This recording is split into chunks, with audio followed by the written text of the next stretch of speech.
Okay, EDUC, sorry about that, you guys, 112. Wow, I got a great person to talk to today. Dear friend of mine, also worked with me at Butte County office, and many of you indicated you want to focus in on what we're doing with preschool and early learning. And so I bring to you the great Heather Senske. So Heather, thanks for being here today. Really appreciate it. Thanks so much. It's a pleasure to be able to share some information.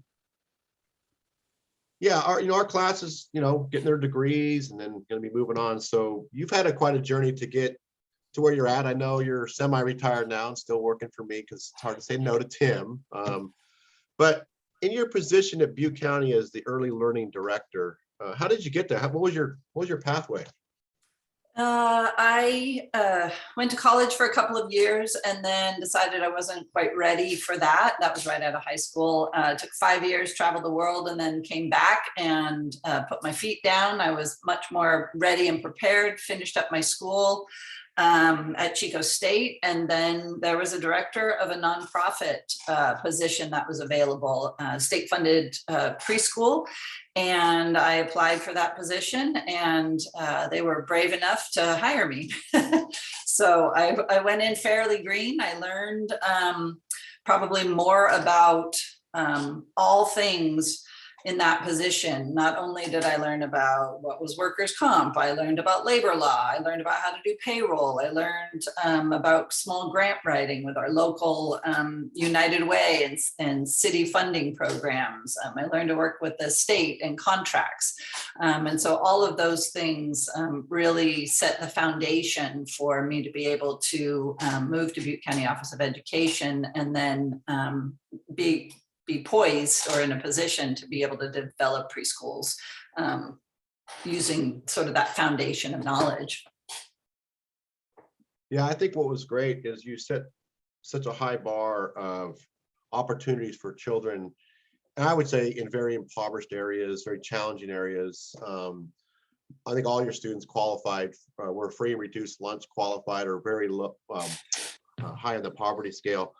So in working with that, one of the things we're trying to learn is we're now starting to see that in California, not everyone has an equal voice. And Butte County definitely, once you got outside of Chico, it was challenging to see equitable resources go into your programs. How did you set the table to fight for that? Because without you, I think a lot of people just let it be, let the whole pendulum go to the same old stuff.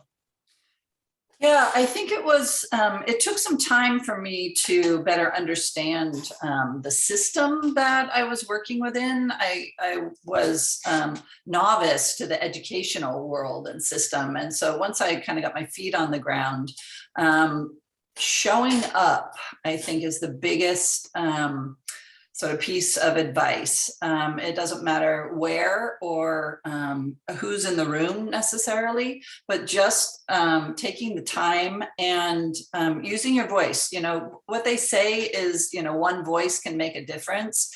And I think a lot of people just don't access that. It's absolutely true. And I ended up being invited to sit on the Joint Legislative Committee for the Master Plan for Education. And I was really the only person in the room with a small rural perspective, and being able to sort of pound your fist on the table every so often and say, yeah, but that's not going to work in rural communities. And to know the needs of parents. I think that's the other thing. We were talking about relationships earlier, and having relationships with your parents and really understanding foundationally the context of what they're dealing with and living with from day to day, having that compassion and then being able to move that message forward in order to try and impact policy and funding ultimately. Let's go to that word compassion, because I tell the class, great leaders are fascinating people that come from all to the class. Heather's about 6'2". She's extremely bright. She comes across strong. She rides bikes, she hikes, but I've seen you with a parent and their children present at a board at the First Five Commission or Worlds, and you break down and cry. And that seems to be the motivation for you to do the 70-hour weeks, right? It's not because I'm the boss, just because you see that mom struggle and that compassion. That's what I'm trying to teach our students, is whatever your why is, your passion, didn't that really, I mean, it's so exhilarating to see someone see their passion, and then it hits them when a parent comes to and explains their life journey, where how hard it is.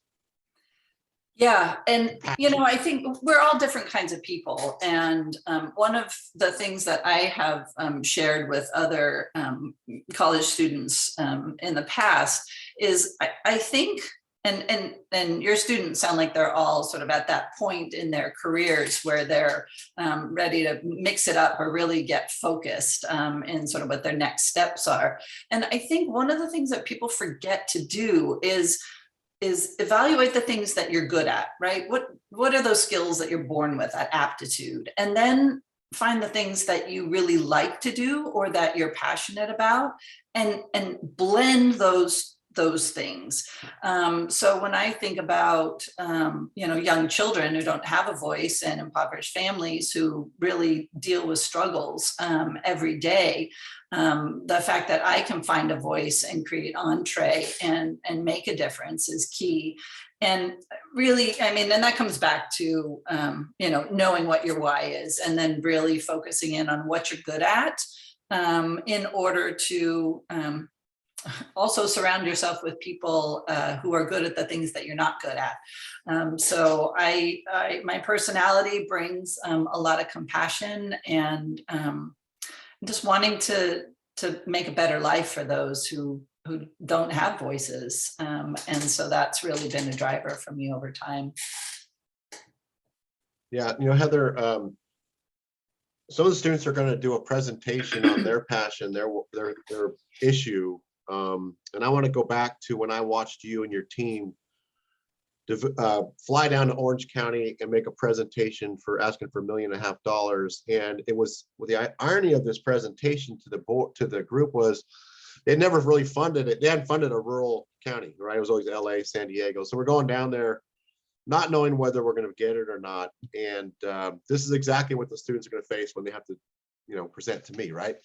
So in your 3 minutes, I mean, you had to give me a little more time because it was a big issue, but what are some of the things you did in that presentation that stood out to you? Because there was way more questions after than before, right? And people had no problem funding your proposal. But tell me, what is your mindset going in when you're asking for $1.5 million? And how did you get it done? We did a lot of planning. It's that's a really high stakes scenario that we were in anyway. Knowing who you're talking to is really important. So I researched each of the commission members to find out, what they do in their professional lives, and then begin to address, whatever issue it is. This was early childhood mental health that we were taking on. And it's a very unique, thing. There aren't a lot of people dealing with it. And it's something that I could be very passionate about, because once again, when you've got a population that is in great need, it's important to bring that forward. So we did a lot of planning. We had a team of us that came together. So we brought together professionals from Chico State, a trauma specialist, our first 5 executive director. And we also really considered diversity and other pressing issues that would be questioned, if you will. And so everybody had a script and brought their perspective forward. We kept it tight, and we did practice runs. It really was a pretty big deal ultimately. So plan. And I think the key, I thought the key, even though they were commissioned in charge of these type of money, I guess you can say, you can't assume that they know about Butte County. They can't assume when our students are doing their presentation that I know what they're talking about. So I thought that was a critical one, is that you definitely did not assume, just because they were appointed to this commission to give money away to schools or whatever, mental health, you did not assume. I thought that was a very important part. Yeah, and I think that's a good point. I'll piggyback or circle back to that. Yeah. I think that when you talk about things and make that presentation, really breaking it down to basic information of what they need to know in order to understand the importance of the issue and be swayed to make a decision in your favor. I think that's a really important point, Tim. Yeah, I got two more questions for you, and this is one I like to tailorize you on.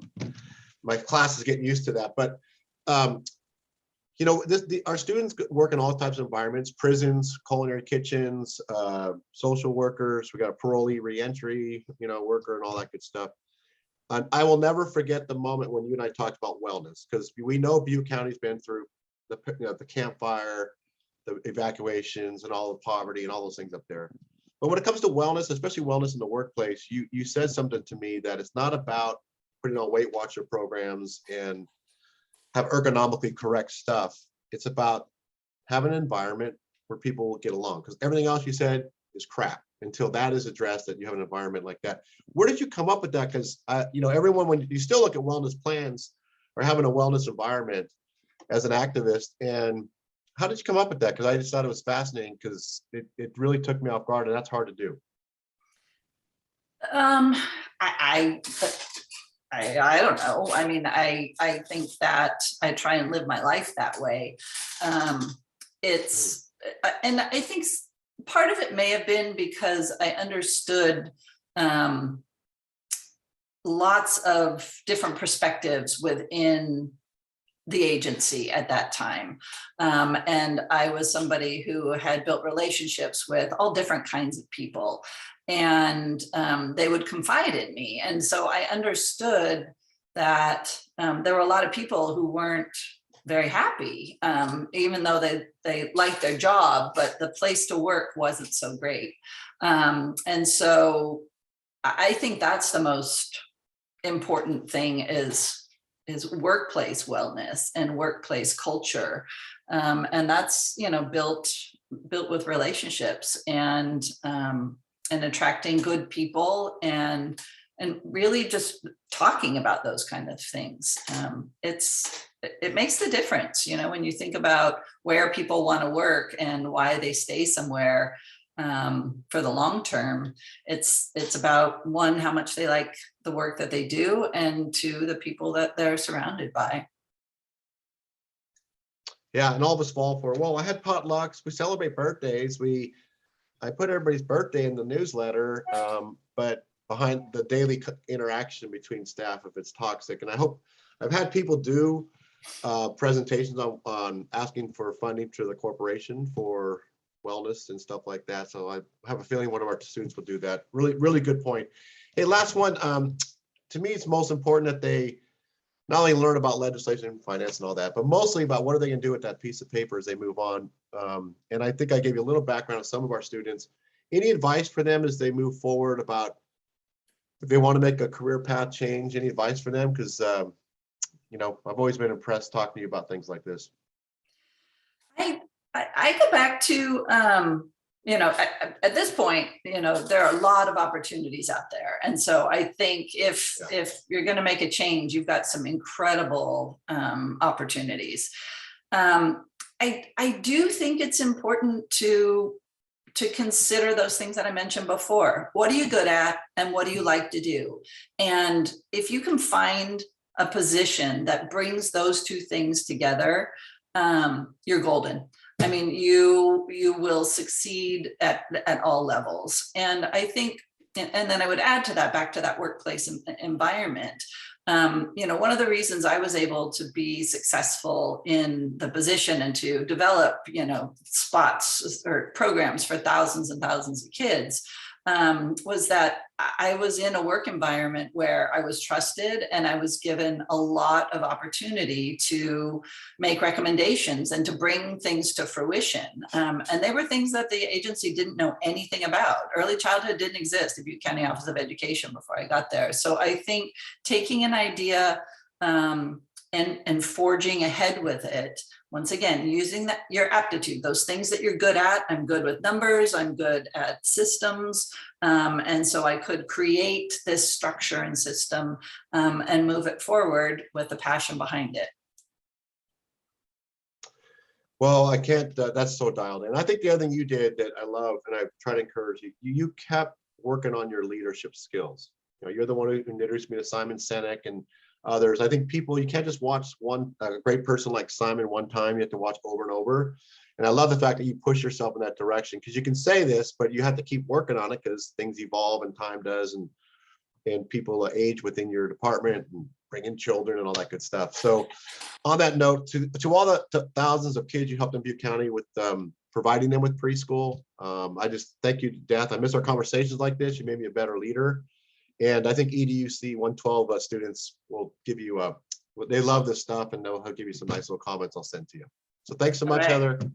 Have a Thanks great day, and much. I'll talk to you soon. All right, take good care. Take care.